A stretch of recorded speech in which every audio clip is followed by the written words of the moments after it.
আজকের আলাপটা শুরু করা যাক বাংলা একটি প্রবাদ দিয়ে। প্রবাদটি আমাদের খুব পরিচিত, সেটা হলো অতি চালাকের গলায় দড়ি। এর অর্থ হলো কেউ যদি নিজের সুবিধার জন্য অতিরিক্ত চালাকি করে সেটা তখন নিজের ক্ষতির কারণ হয়ে দাঁড়াতে পারে। ধরা যাক বাংলাদেশের নতুন রাজনৈতিক দল এনসিপির কথা। আসলে চালাকি করতে করতে এই দলটির গলার কাছাকাছি এখন দড়ি ঝুলে গেছে। ৭১-এর চেতনাবাজরা ৭১-কে বিক্রি করে এতদিন চলেছে, আর এখন এনসিপি ২৪-এর কৃতিত্ব ও চেতনা পুরোটাই দখল করতে গিয়ে ধরা খাওয়ার পথে। হ্যাঁ, ঠিকই শুনেছেন, ধরা খাওয়ার পথে। এর মানে এখনো পুরোপুরি ধরা খায়নি। নিজেদের যদি এরা শুধরে নিতে পারে তাহলে দলটি আবার ফিরে পেতে পারে আগের সেই জৌলুস। এখন তো এই এনসিপি কে অনেকেই ডাকছেন ন্যাশনাল ক্লেভার পার্টি বলে, অর্থাৎ ন্যাশনাল চালাক পার্টি। আপনাদের কি মনে হয় এই তকমা কি এই দলটি মুছে দিতে পারবে, আবার ফিরে যেতে পারবে ন্যাশনাল সিটিজেন পার্টিতে? আমার মনে হয় না, কারণ সেই ক্ষমতা এনসিপি নেতাদের নেই। যদি ফিরে যাওয়ার মতো ঘিলু তাদের মাথায় থাকতো তাহলে অতিরিক্ত চালাকির পথ ধরতো না এনসিপির এই নেতারা।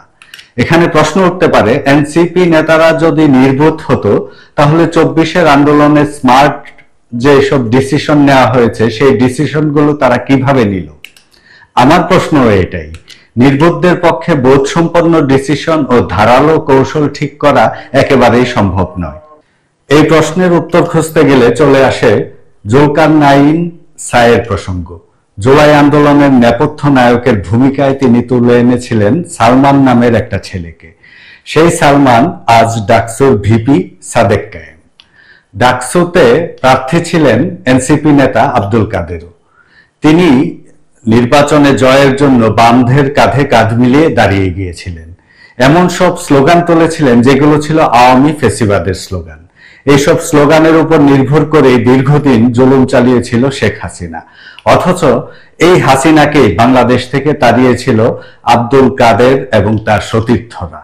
আব্দুল কাদেরদের অতীতের সাথে বর্তমানকে একেবারেই মেলানো যাচ্ছে না। এই তো ভেবে অবাক লাগে কিভাবে পাল্টে গেল এরা।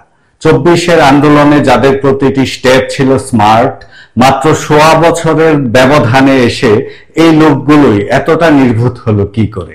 এর জবাব পাওয়া কঠিন। তবে এনসিপি কে এখন যারা ন্যাশনাল ক্লেভার পার্টি বলে ডাকছেন তারা মনে করেন আব্দুল কাদেররা পাল্টায়নি, এরা আগে যেমন ছিল এখনো তেমনই রয়ে গেছে। পার্থক্যটা হলো আগে তাদের উপর ভর করেছিল ছাত্র শিবির। তখনকার সময় যেসব স্মার্ট স্টেপ নেওয়া হয়েছিল সেগুলো ঠিক করে দিত সাদেক কায়েমরা, আর আব্দুল কাদেররা পুতুলের মতো অভিনয় করত। বিপ্লবের পর সেটা স্বীকারও করেছিলেন এনসিপি নেতাদের অনেকে। কিন্তু মাস্টার মাইন্ড বলে খ্যাত মাহফুজ আলম মনে করলেন ২৪-এর চেতনাকে কেন্দ্র করে তৈরি করতে হবে একটি আলাদা রাজনৈতিক প্ল্যাটফর্ম, আর রাজনীতিতে শেষ কথা বলতে কিছুই নেই। সুতরাং নিজেদের স্বার্থে চালাকি করলেও কোনো সমস্যা নেই। তারা মনে করে রাজনীতিতে এই চালাকি করাটা বৈধ। আব্দুল কাদেররা চালাকির পথ ধরলো, ঠিক করলো ছাত্র শিবিরকে ক্রেডিট দেয়া যাবে না। সুতরাং নিজেদের শরীর থেকে শিবিরের ভূত তাড়াতে হবে। শিবির তাড়ানোর ভালো ওঝা পাওয়া যায় কোথায়? এটা সবার জানা, বামপাড়া। বামপাড়া থেকে ওঝা ডেকে আনলো তারা। ওঝা মন্ত্র শিখিয়ে দিল, চোখ বন্ধ করে মন্ত্র পাঠ করতে থাকলো আব্দুল কাদেররা। সেই ফাঁকে চোখ খোলা রেখে ভিপি হয়ে গেল সাদেক কায়েম। অন্যদিকে শিবির মুক্ত হয়ে গা ঝাড়া দিয়ে এখনো মন্ত্র পাঠ করেই যাচ্ছে এনসিপি নেতা।